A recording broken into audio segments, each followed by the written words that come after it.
On va débuter par un petit test. Allez-y, citez-moi, comme ça, dans les commentaires, 3 sportifs kazakhs. Hein, c'est pas simple, hein. Vous avez peut-être à l'esprit Alexandre Vinokourov, l'ancien champion cycliste, et après.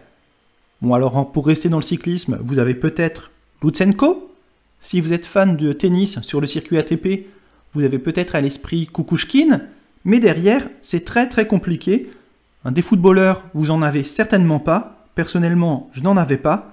Mais ensemble, on va changer cela. On va partir à la découverte, notamment grâce à Football Manager, des meilleurs footballeurs kazakhs. Et comme ça, vous pourrez impressionner vos amis durant les prochains matchs de l'équipe de France face à cet adversaire. Mais avant cela, n'oubliez pas de vous abonner à la chaîne si ce n'est pas déjà fait. Vous le verrez, on y trouve du Football Manager ou du Virtual Regatta et bien d'autres choses. C'est bon? C'est fait? Merci beaucoup. Avant d'entrer dans le vif du sujet, un mot sur le Kazakhstan, un mot sur ce pays de 17,12 millions d'habitants. On va parler géographie. Où se situe-t-il? Eh bien, ce pays se situe en Asie. Et oui, vous l'avez sur la carte, c'est une ancienne république soviétique.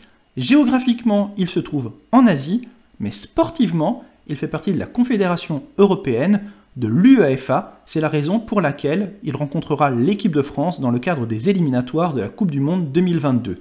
Ce n'est pas le seul pays géographiquement en Asie qui fait partie de l'UEFA. Vous avez par exemple Israël. Pour compléter rapidement votre connaissance du Kazakhstan, et après promis, on passe au football, d'autres éléments, eh bien la capitale du pays, elle s'appelle Nur-Sultan. Un nom qui ne vous dit peut-être rien. Certains d'entre vous connaissaient peut-être l'ancien nom, c'était le nom de Astana. Et Astana, je suis sûr que ça parle à un plus grand nombre, puisque c'était le nom de l'équipe cycliste dans laquelle on retrouvait Alexandre Vinokourov. Enfin, dernière chose à vous dire sur ce pays, mais le nom kazakh, d'où vient-il? Eh bien, il vient de l'ancien mot turc kaz, qui signifie vagabonder, et ça reflète la culture nomade des Kazakhs. Voilà, c'est fini, promis, maintenant on rentre dans le cœur du sujet. Quels sont les meilleurs footballeurs kazakhs? Le premier, Abat Mbetov. J'espère que je prononce bien son nom. S'il y a des spécialistes du football kazakh qui n'hésitent pas à me reprendre en commentaire, mais ce joueur a un niveau de 123, un potentiel de 126, c'est le joueur qui a les meilleures notes sur Football Manager. Il évolue au poste de milieu offensif droit, il peut également évoluer au poste de buteur. Il n'a jamais évolué en dehors du pays, il est actuellement à Kairat. Kairat, c'est un club qui évolue dans la Super League du Kazakhstan. Ses caractéristiques, joueur relativement technique, bonne qualité de finition, de dribble, vitesse, accélération et agilité, des notes de 14. Ses principales qualités, elles sont du côté mental. Physiquement, ça pêche un peu, mais c'est le meilleur joueur du pays. Donc si vous devez retenir un nom, Mbetov, si vous voyez un joueur qui part sur le couloir droit du côté de l'équipe kazakh, ce sera certainement lui. Le second joueur, également un nom imprononçable, Gafurzan Siyumbaev. Siyumbaev, bon je pense que je le tiens. Un niveau 218, un potentiel 220, latéral gauche. Bon, latéral gauche, mais offensivement, il n'apporte pas énormément. Une vitesse de 12, une accélération de 13, une qualité de centre assez médiocre, note de 7. Par contre, défensivement, il fait le boulot. 13 en tacle, 11 en marquage, 11 en passe pour la relance. De la tête, un jeu de tête qui peut paraître bon lorsque l'on voit la note de 11. Par contre, détente verticale de 4. Donc sur les coups de pied arrêtés, il ne faudra pas compter sur lui. Quant à son club, il évolue lui aussi au pays, à Kairat.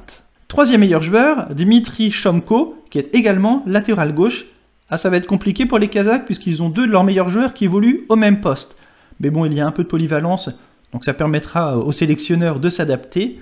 Donc Shomko, sa principale qualité, ce sont ses qualités physiques naturelles. Note de 17. Physiquement, il tient bien la route, une bonne qualité de vitesse, d'endurance, très important.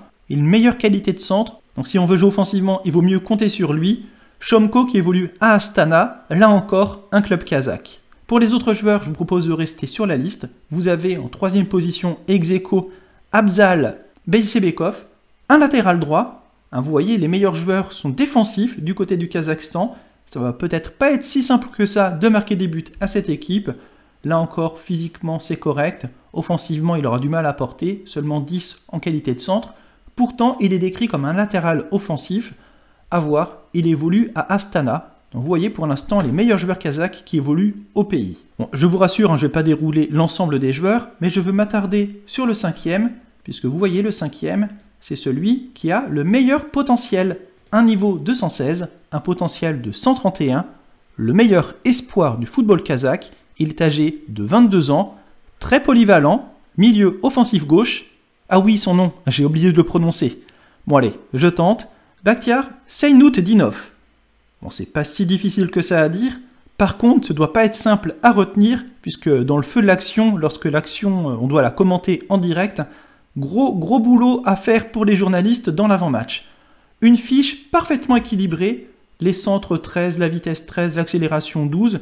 Il peut progresser, il va progresser. Le meilleur espoir kazakh qui n'évolue pas au pays, il évolue en Russie, au CSKA à Moscou. C'est à mon avis une bonne chose, c'est comme ça qu'il aura les plus grandes chances de progresser, de meilleures infrastructures, de meilleurs préparateurs, de meilleurs coéquipiers. Tout ça, c'est ce qui permet à un footballeur de progresser. Donc j'espère pour lui qu'il en profitera et qu'il aura une belle carrière. Je vous ai présenté 5 joueurs, Aimbetov, Souimbaev, Besembekov, Shomko, Seynoutdinov. Je ne vais pas vous montrer l'ensemble de la liste, mais je vais regarder certaines caractéristiques. Par exemple, quel est le meilleur tireur de coup de pied arrêté? Pour cela, vous le voyez, je retiens uniquement les joueurs qui ont plus de 12 en note de coup franc, et le joueur qui nous est proposé, eh bien, c'est un avant-centre, Sergei, alors celui-là encore le nom à prononcer, Kizinchenko, Sergei Kizinchenko, le meilleur tireur de coup de pied arrêté, 12 en coup franc. Vous allez me dire, ah, il y en a peut-être un autre en dessous qui a une meilleure note sur les coups de pied arrêtés. Oui, c'est possible, mais il n'est probablement pas international. Vous voyez, le suivant, c'est Moudzikov, qui a également 12 au coup de pied arrêté. Ce sont des notes qui sont plutôt correctes, mais normalement, on aura peu de risques pour l'équipe de France de prendre des buts sur coup franc direct.